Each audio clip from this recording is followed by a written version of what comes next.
Hi, everyone. I'm James Haft, and welcome to Digital Week Online. We're about to start a day's session as the sun comes up here in the United States, and we're going to have sessions talking about the decentralization of everything. So I thought I would start off the day with a little discussion to put decentralization into context. When I was younger, I started as an investment banker and I ended up in Hong Kong at 29, opening the office for Bear Stearns. And China was running, was opening up and trying to figure out how to open the economy and create jobs and modernize. And everything was incredibly centralized in China. And I came in as the American banker to take public the first company in China to list on the New York Stock Exchange.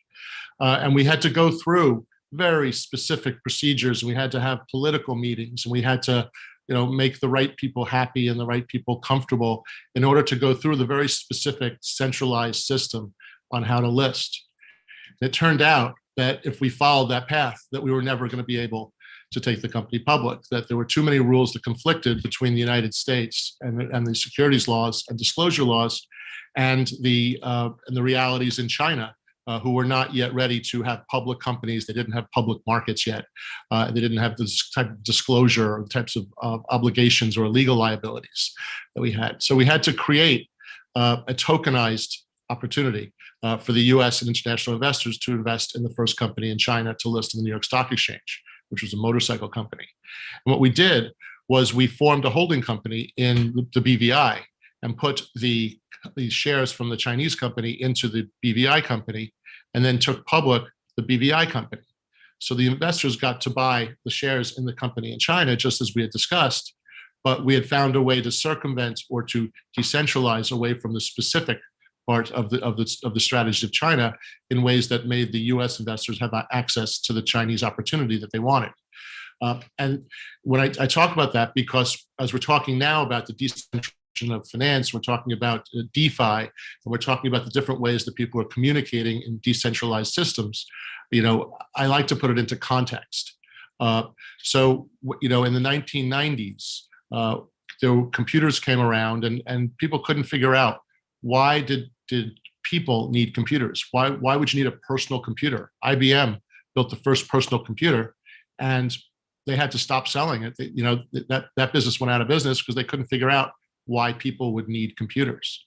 So what happened was, in the beginning, the computers were all in centralized locations and were being held by corporations holding secrets. Then people realized if we network these computers together, we could move the information around faster. So they started to digitize the information. And then you had a situation where we're moving towards decentralization, but still within the company and within transaction, and still within a controlled environment.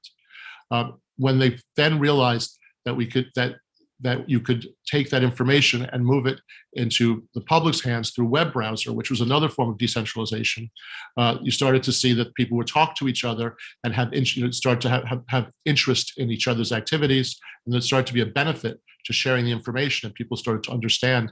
But still, it wasn't a business. It was still hackers and people who were technologically advanced.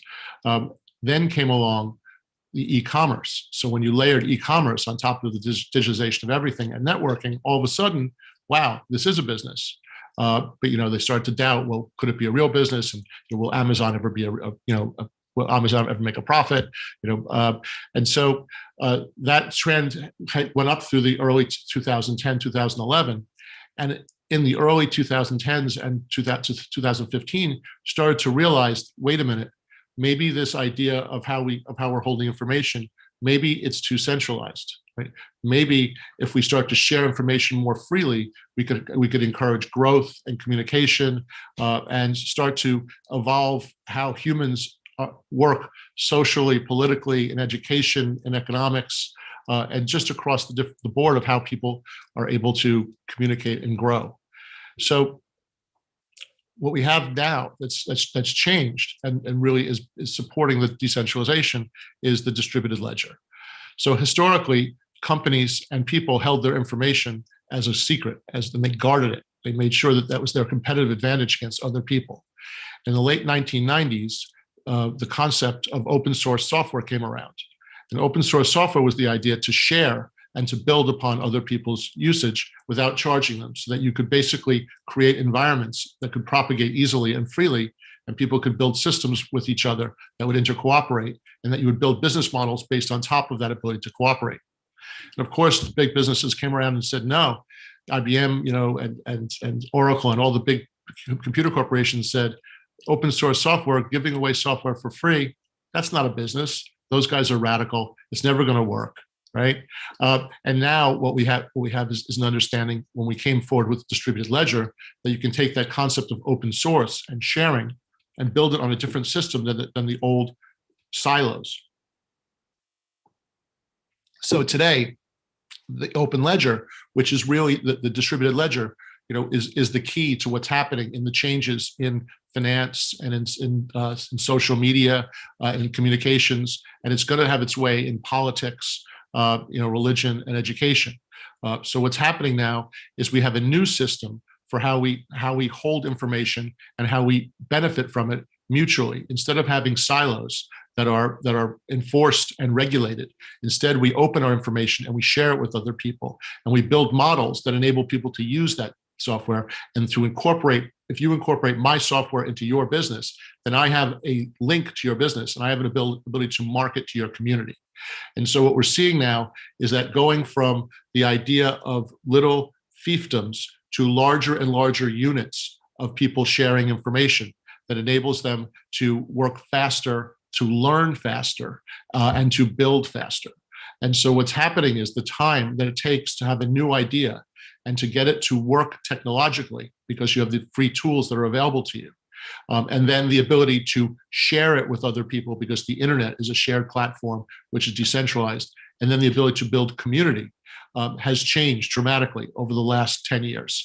And that's the energy that we're feeling now in the markets around DeFi and around politics and around the other aspects that we're looking at.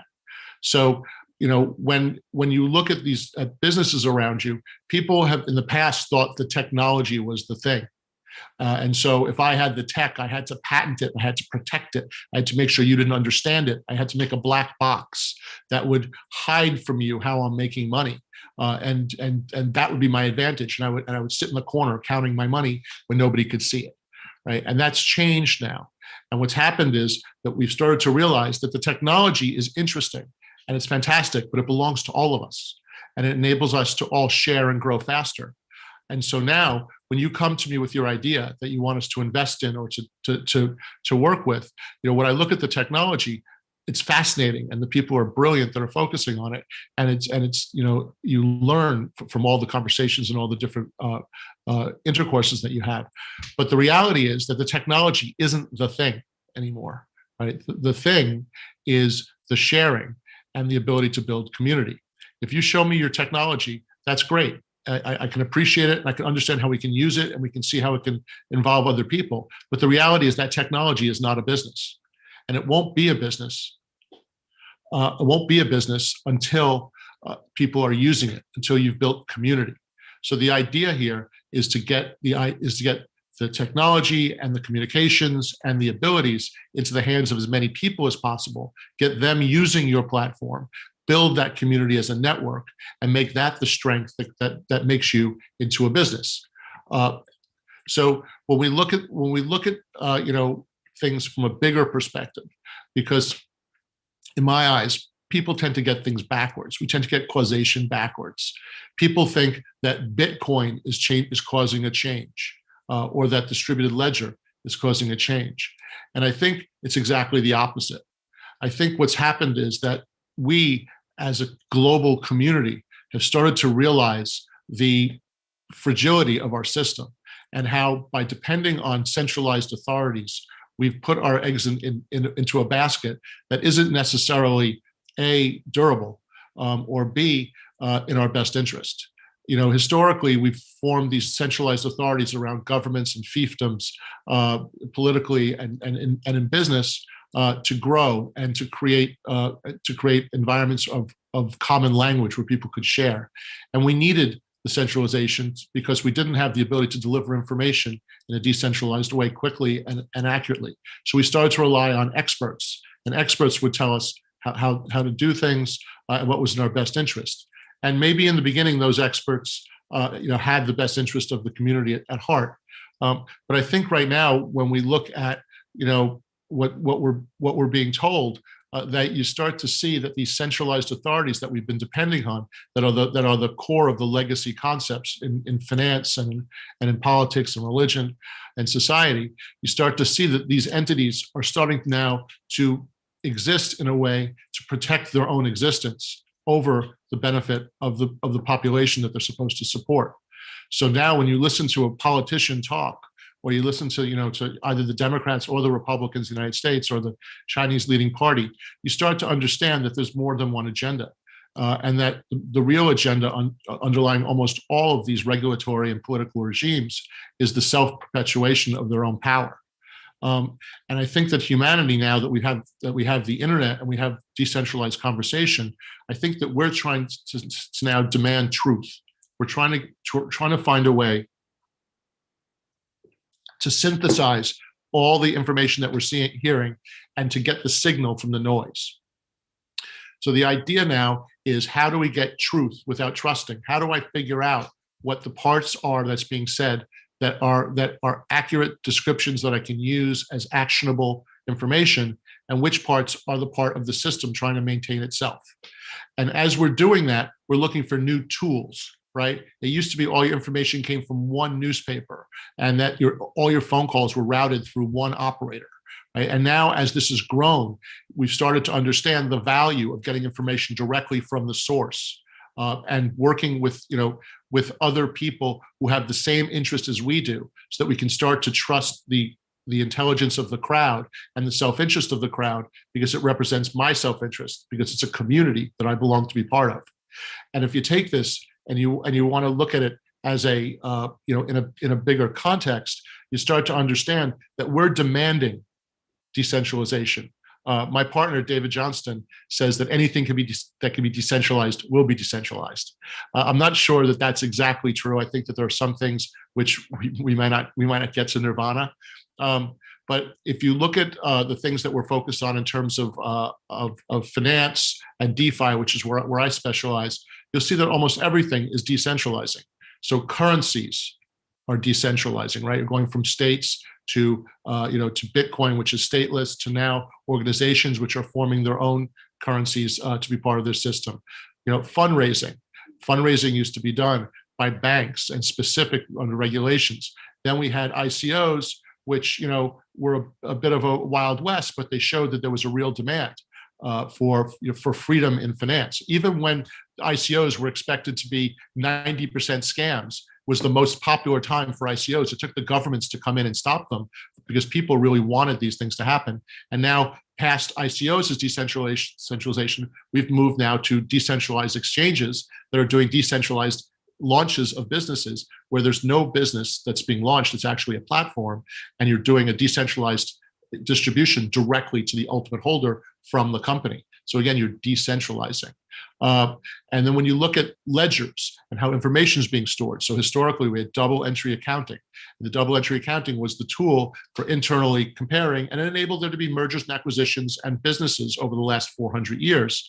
But now all of a sudden we have open ledger, we have distributed ledger, where all of a sudden where I can do more business with people that I don't need to share a legal environment with, because we're ruled by the concept of algorithms and math, which is universal and decentralized and not propagated or defined by any individual country or group. So what I see here is the ability for us to move forward and start to have more broad conversations and start to think for ourselves. We have to get away from the concepts of being told who we like and who we don't, and what we're able to spend and what we're not able to spend. At the end of the day, I think one of the most core beliefs that I have is that freedom of speech is a right of all human beings. It's something that we need to support and make available. And that the way that you spend your money is actually one of the ultimate forms of freedom of speech. So as long as you're being told where you can invest and how you can use your money, you're being censored, because how you spend your money is actually one of the purest illustrations of your natural will, of what you'd like to accomplish, of what you'd like to support. So that's what I have to say for today. I hope you guys enjoyed the conversations. We're going to start with the next panel, which is going to be about privacy and the impact of open ledgers and Bitcoin and in cybersecurity. So I look forward to seeing you then. And thank you very much. I hope you enjoyed the day.